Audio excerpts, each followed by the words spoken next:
11, part 2, it's going to be more about the disclosures pieces, right? So we talked about the contracts. We're going to talk about disclosures. Remember all the way back to chapter 4, talked about the 3 things that all agents have to do, right? Whether no brokerage relationship or single agency or transaction broker, we have to do 3 things. You remember what the 3 things are? Account for funds, deal honestly and fairly, and disclose material defects, right? Remember those 3? ADD, I remember AD. For some reason I said it. Okay. Material defects. So what does this mean? It means I have to do a seller's disclosure. Sellers of residential property must disclose all material facts. The sellers are required. If they know that their roof leaked, they have to tell people that their roof leaked. You can say, hey, look, the roof leaked 5 years ago. I did an insurance claim. We fixed everything. It's in good shape now. Things happen. Disclose it. Now, we don't have to disclose if somebody died. We don't have to disclose age. We don't have to disclose any type of HIPAA-related things, right? We don't have to disclose that it's haunted. Okay, we don't have to disclose any of that stuff. It's not required in the state of Florida. Other states do require it, but Florida does not. There was this Johnson versus Davis case. It's in your book. It talks about when somebody didn't disclose and the consequences of that. I'm not going to go through it all. I'm not going to talk about that, but it's in there. Just take a minute and read it when you get a moment.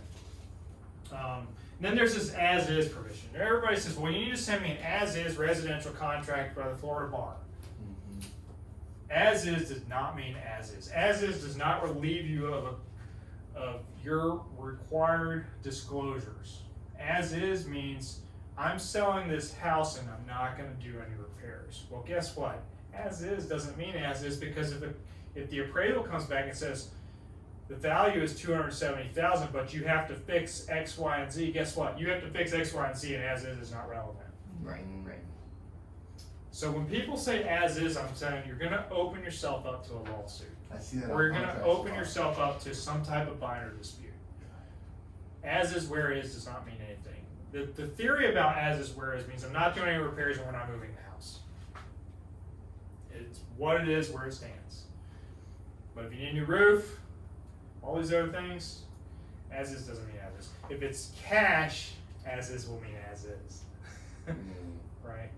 But if it's a conventional loan. But if it's some type of loan, as-is doesn't mean as-is, because the appraisal will dictate if it's as-is. If the appraisal says subject to, then guess what? As-is goes out the window and the seller's doing repairs. Or they're not closing. One or the other.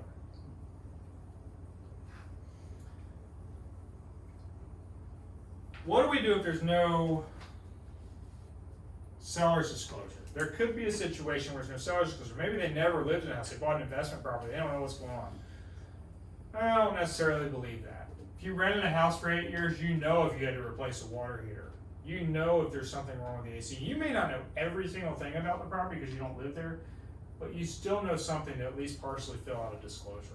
Get as much information as you can. It's okay to say I don't know, as long as you truly don't know, right?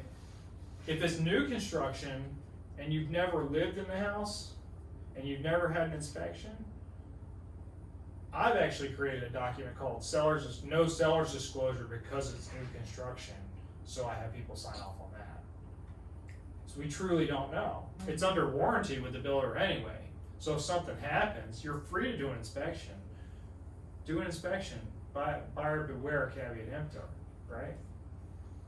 Right. So information is not a material fact. We talked about this already, right? Material defects can turn a property and not its occupants.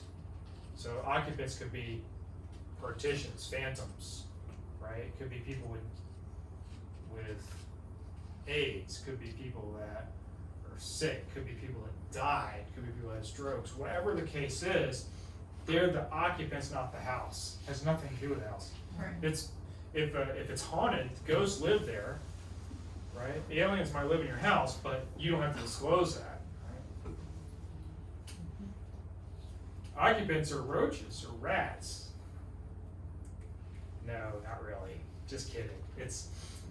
Those have to be disclosed via Oh, road insurance. okay. Okay, I'm just kidding, but. We can but- talk about the roaches. I just want to see what your reaction I was. know, like, wait, So what? fair housing states that occupants' information is not a material fact. HIV, AIDS, site of homicide, suicide, or death. Right? We don't have to tell you that. Right? That's Florida. Some states like Texas, you're required. So those are protected, These are protected from disclosure. right, Not protected classes like Title 8. right. These are actual disclosure requirements. It's HIPAA related stuff. Right?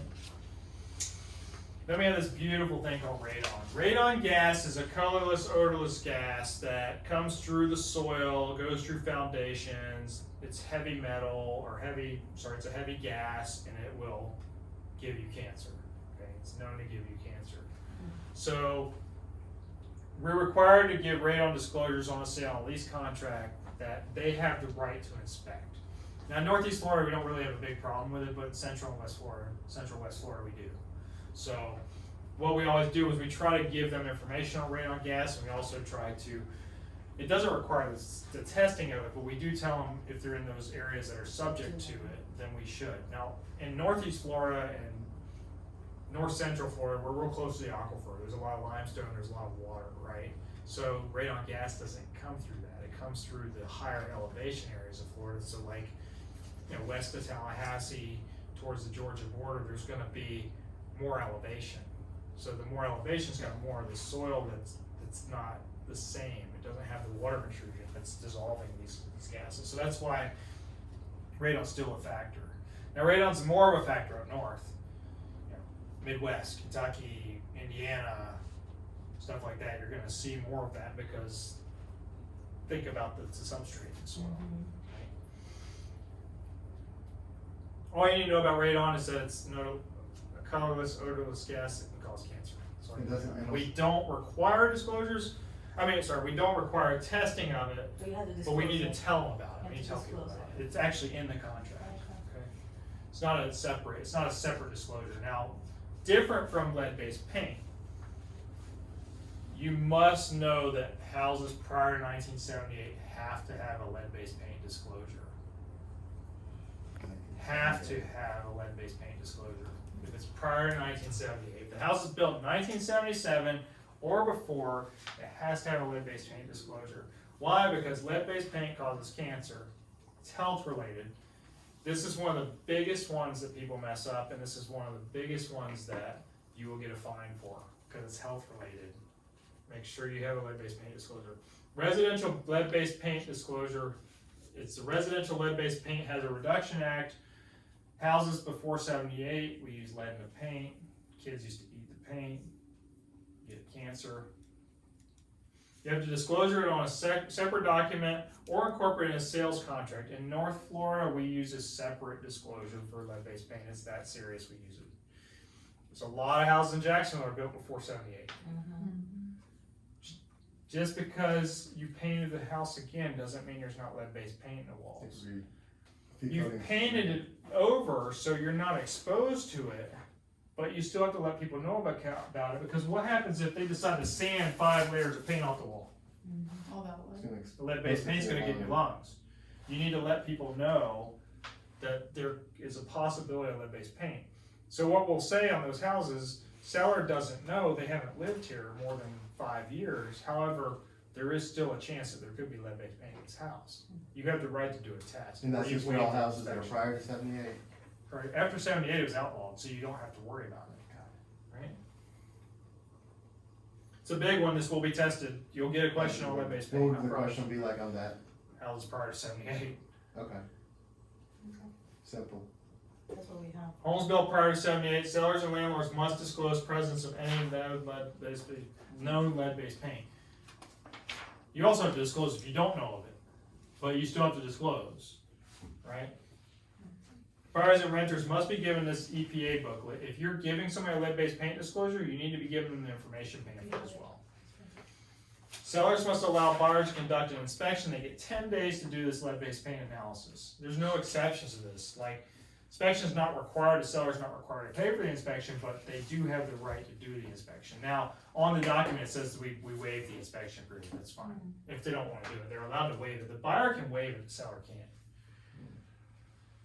If the landlord or seller doesn't comply, the buyer or tenant who is harmed is now able to sue. Wow. Right, there's contractor requirements as well, but this is super important, really, really important. You will get a question on it, I promise you, on every exam.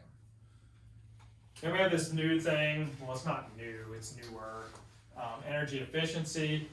Florida, you know, the Energy Star ratings you see on stuff, the same thing for houses, we have this energy efficiency rating for houses. Florida Building and Energy Efficiency Rating Act, buyers at the time or prior to sell contract can receive a information brochure to get energy efficiency rating. A lot of new construction's doing it because they're priding themselves on how you can have this 3,000 square foot house and a $150 electric bill. Right. You know, they love it, right? My house is 2,800 square feet almost, and my electric bill is $150, and I drive an electric vehicle. I bet you your electric bill in Mandarin's not $150. No. No, Right. closer to 400, right? No, Yeah. it was 500. $400 to $500, right? So, wow, I can afford, let's see, $300 in payment, equates to about $60,000 in mortgage, see what I'm saying? So, that's why I moved down there. you see what I'm saying? But, Yeah, We it need makes new sense. windows, you know, it's based on that, new windows, new AC, things right, like that. it makes a so- difference, it makes a huge difference, but It the does. insulation In your factor is home. different That too. too. Right, some insulations have R30, some houses just R30 is like that thick, it's like a foot of insulation. So this whole energy efficiency thing, it's basically a statewide energy efficiency rating, right? And it applies to public, commercial, residential structures, so it's not just limited to residential. So everything has an efficiency rating. Now, if you really want to insulate yourself, get some of the spray foam and do it on the wall, it's beautiful. Nice. I've seen that. We have to disclose homeowners association, we have to disclose the terrors of our life, right? I left my trash at the curb an extra day, and I get a letter 2 weeks later saying that there was trash at my curb. I left the hose across the driveway, I get a letter 2 weeks later, I've already put them up. But I get this friendly reminder saying, hey, you know you're not allowed to do that, right? There's your HOA, It's like they right? have a drone with the fake pictures. The neighborhood. HOA is good and bad. They can be a little bit overbearing, but most of the time they're there to preserve your values. Right? Property is subject to mandatory homeowners association. You have to disclose. You have to disclose this, right? Provided buyers with disclosure showing the fees and the restrictive covenants and assessments, right? And guess what? We have a 3-day right of rescission. Remember we talked about 3-day right of rescission for HOAs, condos, co-ops, all this stuff, right? Resales, 3-day right of rescission if not received before signing a sales contract. It can't be waived and it ends at closing. So if I give you the documents 2 days before closing, you can back out and get your binder back, right? Careful with this one. Well, how do you know if they've seen it? We have them sign off on it. There's a checkbox. It says, I've reviewed the contract. I've reviewed the documents. That's how you know if they've seen it. Property taxes. This is a funny one for me because everybody says, well, what are the current property taxes on this property? It doesn't matter. It doesn't matter. They get reassessed. It doesn't matter. Disclosure of summary concerning ad valorem taxes before at the time of executing contract of sale. I don't know why we do this, to be honest with you, because they reassess it. So I always tell people, look, the taxes might be $3,000 a day, but when you buy this house and they reassess it, you're gonna be at $5,000. It doesn't matter. Just make sure that you understand that your taxes are gonna go up from where they're at. CDDs are included in that, community development districts. You're gonna see that broken out separately. You do wanna disclose that separately, because that is gonna change. The O&M never goes away, but the actual bond will get paid off and you won't have that piece anymore. Buyers should not rely on the amount. Here it goes right here. Buyers should not rely on the amount of seller's property tax as an indication of the taxes they will pay in the future. That happens a lot. It will go up. They always think they will. 100%. Every single buyer thinks this. And every single time I'm like, you're wrong. Don't do that. Don't use that number. If you use that number, your escrow account's gonna be in deficit, your mortgage payment's gonna go up. It could cause you not to be able to afford your house. Don't do it. Plan for it accordingly, especially on new construction. Building code violation disclosure. If there's some type of building code violation, we're doing these things called municipal lien search now. It's gonna disclose what's going on, right? Seller has to disclose if there's an existence or nature of violations, copy of the pleadings, the notices, etc. Buyer's responsible for compliance with code. You have to tell them this. What I'm gonna tell you on municipal lien search is gonna see if there's any open permits, notice of commencements, or anything like that. So you don't really have to worry a whole lot about that if you're doing the right title work. Seller has to forward the name and address of new owner to the enforcement agency within 5 days. Look, people aren't gonna close on this stuff, so this stuff in real life doesn't happen.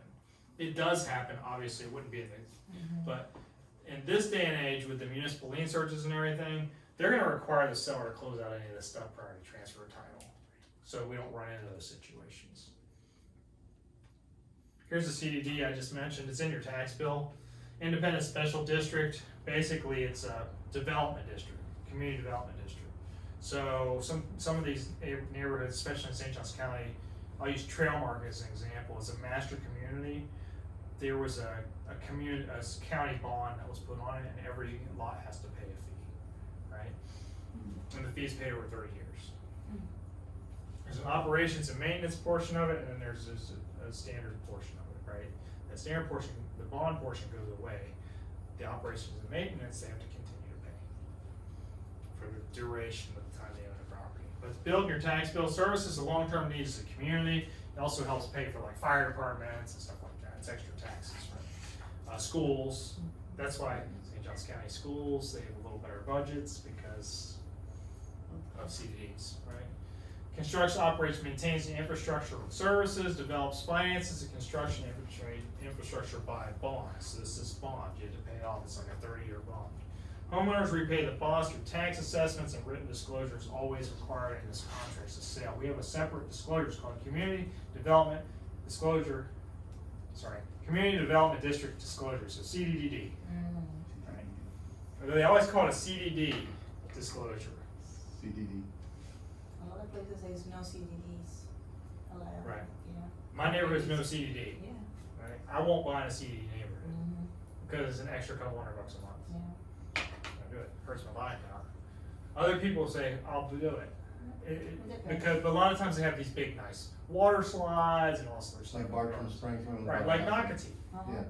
right? Like Oak Leaf, Case Island. right? They all have them. Yeah. They all have them.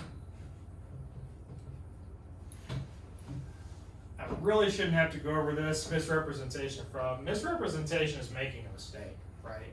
Saying something wrong, doing new over old versus old over new, right? That's a misrepresentation, made a mistake, right? Misstatement of mission, concealment of factual matter. If I know something and I don't tell you, that's misrepresentation, right? Fraud is when you do it on purpose. Fraud is when you're trying to mislead, right? Licensee made the misstatement. Licensee knew the statement wasn't accurate. Party relied on this and caused damage, right? So I cost you money. I cost you some type of money. I knew there was lead-based paint in the house. I didn't tell you. That's considered fraud. If a house is prior to 78, it has lead-based paint, period. That's what your stance should be. It has lead-based paint. Whether or not we know about it, it has it. Because guess what? In 77, that's what they used. That's it. That's your disclosures.